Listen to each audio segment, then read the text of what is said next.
एक राजा की 7 रानियां थीं। प्रथम 6 रानियां अत्यंत अहंकारी थीं। छोटी रानी शांत स्वभाव की थी, इसलिए राजा छोटी रानी को सबसे अधिक चाहते थे। बहुत दिनों तक राजा की कोई संतान नहीं हुई। उनके बाद इतने बड़े राज्य को कौन संभालेगा, यह सोच सोचकर राजा अत्यंत दुखी रहते थे। कुछ दिनों के बाद छोटी रानी ने गर्भ धारण किया। राजा के हर्ष का कोई ठिकाना न रहा। राजा ने सारे राज्य में मुनादी करवा दी कि राज भंडार खोल दिया गया है। माणिक की मिठाई जिसे जो चाहिए जितना चाहे ले जा सकता है। बड़ी रानी ईर्ष्या से जल भुन गई। राजा ने अपनी छोटी रानी की कमर में सोने की जंजीर बांध दी और कहा, जब बच्चा बड़ा होगा तब इस जंजीर को हिला देना, मैं आकर बच्चे का मुंह देखूंगा। यह कहकर वे राज दरबार में चले गए। छोटी रानी को बच्चा होगा तो उसके घर में कौन रहेगा, यह प्रश्न उठा तो बड़ी रानियों ने कहा कि इस कार्य हेतु दासियों की सेवा क्यों ली जाए, यह काम हम लोग ही कर सकेंगे। बड़ी रानियों ने छोटी रानी के कमरे में जाकर जंजीर को हिलाया। राजा दरबार का कामकाज छोड़कर ढाक ढोल मणि माणिक्य पंडित पुरोहित को साथ लेकर उपस्थित हुए, पर कुछ भी हुआ न देखकर निराश लौट गए।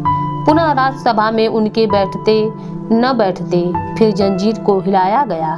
राजा पुनः दौड़कर गए। इस बार भी कुछ नहीं हुआ। गुस्से में राजा ने कहा, जब कुछ हुआ ही नहीं तो जंजीर क्यों हिलाई, मैं सब रानियों को काटकर फेंक दूंगा।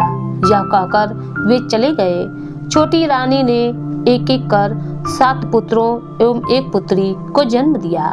सारे बच्चे चांद के टुकड़े फूल की कली जैसे लग रहे थे।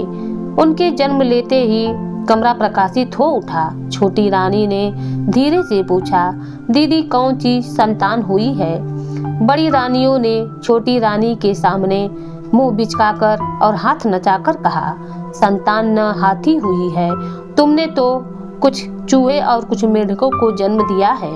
यह सुनते ही छोटी रानी बेहोश हो गई। निष्ठुर बड़ी रानियों ने जंजीर को नहीं हिलाया और वे चुपचाप षड्यंत्र करने में जुट गईं। उन लोगों ने एक गमले में 8 नवजात शिशुओं को डाला और पिछवाड़े के बगीचे में एक गड्ढा खोदकर उसमें दफन कर दिया। लौटते समय कुछ चूहे एवं मेढक के बच्चे एक टोकरी में लेकर चली आईं और उसे छोटी रानी के समीप रखकर जंजीर को हिला दिया। राजा फिर ढाल ढोक गाजा बाजा मणि माणिक्य नौकर चाकर पंडित पुरोहित को लेकर पहुंचा। बड़ी रानियों ने गमगीन होकर अपने आंसू पोंछने का अभिनय कर चूहों और मेढकों के बच्चों की टोकरी को राजा के सामने कर दिया। उसे देखते ही राजा क्रोध से आग बबूला हो गया। उन्होंने तुरंत आदेश दिया कि इन चूहों और मेढकों को जमीन में गाड़ दो और इसके साथ ही छोटी रानी को उन्होंने राजमहल से बाहर निकलने का हुक्म दे दिया। बड़ी रानी की तो खुशी का ठिकाना नहीं रहा। उनकी आंखों का कांटा सर्वदा के लिए दूर हो चुका था। छोटी रानी को तो उन लोगों ने राजा से मिलने भी नहीं दिया और उनका राजसी वस्त्र उतार कर उसे दासी की तरह भटकने को मजबूर कर दिया। दिन बीतने लगे। बड़ी रानियों के तो मजे हो गए, पर राजा उदास रहने लगे। उनके मन की शांति छिन गई। उन्हें किसी काम में मन नहीं लगता था। राजा के बगीचे में फूल नहीं खिलते थे। राजा ने पूजा पाठ भी करना छोड़ दिया था। एक दिन एक अद्भुत बात हुई। राजा के माली ने देखा कि बगीचे में चंपा के साथ और चमेली का एक फूल खिला है। उसने राजा को यह बात बताई। राजा ने उसे आदेश दिया, वे फूल तोड़कर ले आओ, आज उन्हीं फूलों से मैं पूजा करूंगा। माली फूल तोड़ने बगीचे में गया।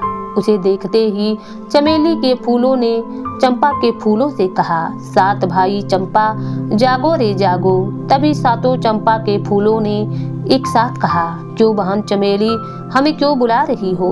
चमेली बोली, राजा का माली आया है, उसे फूल तोड़ने देंगे या नहीं।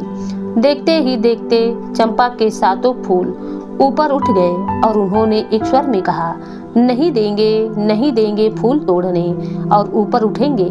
पहले आए राजा फिर देंगे फूल। यह देख माली अवाक हो गया। उसने ऐसा चमत्कार अपने जीवन में कभी नहीं देखा था। फूलों की डालियां फेंककर वह दौड़ा दौड़ा राजा के पास गया और उन्हें सारी बात बता दी। राजा सुनकर आश्चर्यचकित रह गया।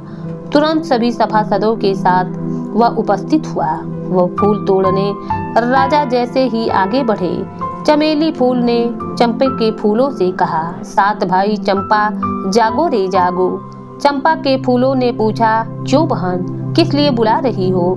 चमेली बोली, राजा स्वयं आए हैं। चंपा के फूल एक साथ ऊपर उठ गए और बोले, नहीं दूंगा, नहीं दूंगा फूल, उठूंगा और ऊपर। पहले राजा की बड़ी रानी आएंगी तब फूल दूंगा। यह कहकर चंपा के फूल और ऊपर उठ गए। राजा ने बड़ी रानी को बुलवाया। बड़ी रानी शंख बजाती हुई फूल तोड़ने के लिए आगे बढ़ी। उन्हें देख चंपा के फूलों ने कहा, नहीं दूंगा, नहीं दूंगा फूल, उठूंगा और ऊपर। पहले आए मझली रानी, फिर दूंगा फूल। राजा ने मझली रानी को बुलवाया। फिर एक एक कर सारी रानियां आईं, परंतु फूल ऊपर उठते गए। राजा हताश होकर जमीन पर बैठ गया। तब फूलों ने कहा, नहीं दूंगा, नहीं दूंगा फूल, उठूंगा और ऊपर। पहले राजा की छोटी रानी आएंगी तब फूल दूंगा। लेकिन छोटी रानी है कहाँ? राजा ने उसकी खोज में नौकरों, रक्षकों, सिपाहियों को राज्य के चारों ओर भेज दिया। सभी ने उसे ढूंढना आरंभ किया। अंत में वह मिल गई। उसने कपड़े फटे पहने हुए थे, हाथ पैर काफी गंदे थे। उसकी हालात अत्यंत दयनीय थी। उसी हालात में वह फूल तोड़ने के लिए आगे बढ़ी। चमत्कार हो गया। सारे फूल एकाएक नीचे आ गए। चमेली फूल भी उनके साथ नीचे आ गया।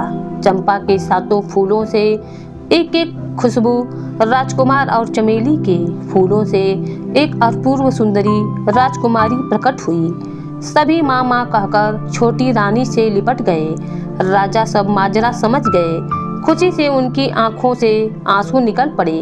उन्होंने तुरंत सभी बड़ी रानियों को कांटे के ऊपर लिटाकर जमीन में गाड़ देने का आदेश दे दिया एवं छोटी रानी, 7 राजकुमार और एक राजकुमारी के साथ राजभवन में आ गए। राजभवन में आनंद एवं उल्लास छा गया।